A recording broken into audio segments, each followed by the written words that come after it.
कारण सगळ्यात जास्त तक्रार लोकांची गेल्याच्या नंतर कृषी सहाय्यक लोकांची येते, हे आमच्या गावात आलाच नाही, हे गावात कधी दिसलेच नाही, 2-2 महिने गायब आहे, हे जे तक्रारी आहेत यांच्या सगळ्यांच्या गाड्याला एक GPS बसवा.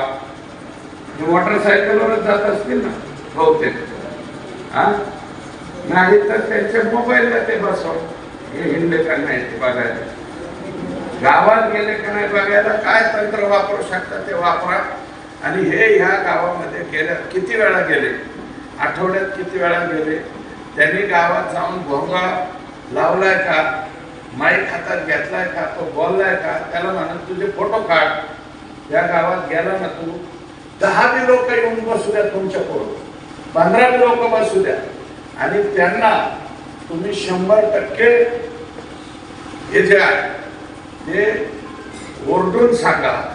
आणि आम्ही ज्या वेळेस दौरा करू, आता आम्हाला वेळ म्हणलं ना, आमच्या जिल्हा परिषदच्या निवडणूक आता गेल्या 12 एप्रिल महिन्यात, आमच्या तयारीने लागलेल्या लोकांचे कमरा मोडायची पाळी आली. कुठे स्वामा, जे जे अति तयारी करते त्यांनी जर हळूहळू तयारी करा. इतक्या लवकर कामाला लागू नका, तोपर्यंत तुम्हाला हॉस्पिटलमध्ये न्यायची पाळी येऊ नये याची पुरेपूर काळजी ही अशा प्रकारची माझी विनंती आहे. हे अवजारे बँक, गोडाऊन आणि कोल्ड स्टोरेज, आता गोडाऊन 500-250 स्क्वेअर म्हणजे 250 मेट्रिक टनापर्यंत गोडाऊन 20 लाख रुपयापर्यंत त्याला आपल्याला मंजूर आहे.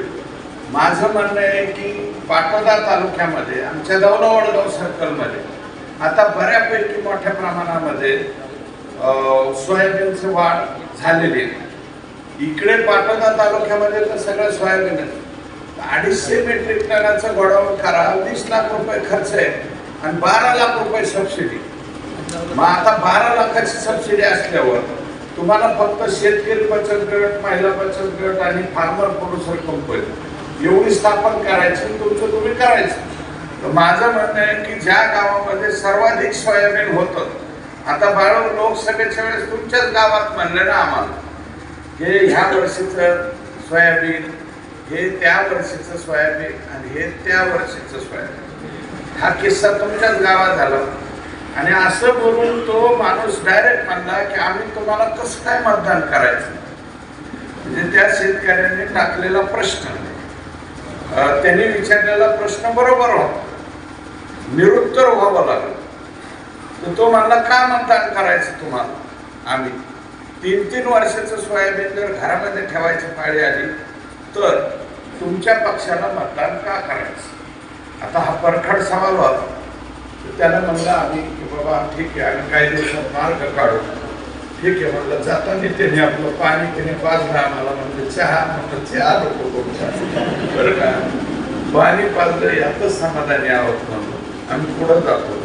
परंतु हे जर रोखायचं असेल तर मी त्या दिवशी योगेश सानपच्या तिथं का कुठं गेलो, तिथे एक अडाणी शेतकरी महासांगवीचा हे म्हणला की बाबा 3-3.5 हजार रुपयांनी सोयाबीन विकायची पाळी येते आमच्यावर.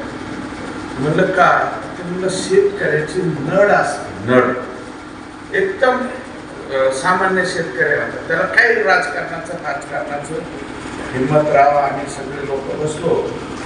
तर ते म्हणला की बाबा आम्हाला 5,300 भाव आहे ना, आता जे खरेदी सेंटर चालू आहे त्याच्यावरती 5,300 रुपये भाव मिळाला.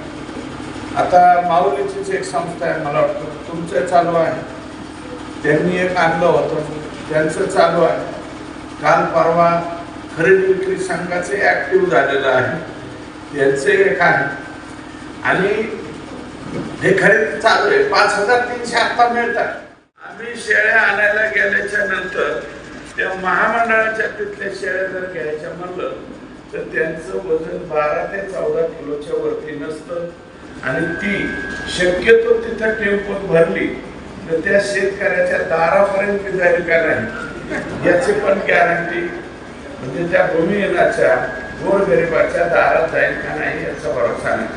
तुम्ही माझं म्हणणं आहे की बाबा आता खूप हे निघाल तर त्याची ऑनलाईन नोंदणी करा, त्याचा विमा त्या भूमिहीनाला, त्या मायबाप माणसाला उतरायला लावा, त्या विम्याचा कॅप त्या ठिकाणी लावून घ्या. या अशा काही अटी घाला. परंतु समजा नेकनूरचा बाजार आमच्या परिसरामध्ये सगळ्यात मोठा भरतो, इकडे समजा पाथर्डीला भरतो, जामखेडला भरतो, आपल्या इकडे सुद्धा पुढं बाजार भरतो. त्या खुल्या बाजारामधून त्या शेळी वगैरे घेण्याची परवानगी त्या ठिकाणी मिळाली पाहिजे. मी माननीय मुख्यमंत्री महोदय आणि कृषी मंत्री महोदय यांना या बाबतीमध्ये 100% बोलेल आणि याच्यामध्ये आणखी ह्या योजनेमध्ये कुठेही कोणाची आडवाळी होऊ नये, कोणाचं थांबू नये यासाठी सुद्धा एक म्हणजे काम निश्चितपणे आम्ही त्या ठिकाणी करू. याच्यामध्ये बऱ्याचशा बाबी ऑनलाईन असल्यामुळं याचं करू नका त्याचं करू नका असं म्हणण्याचा चान्स फार कमी आहे.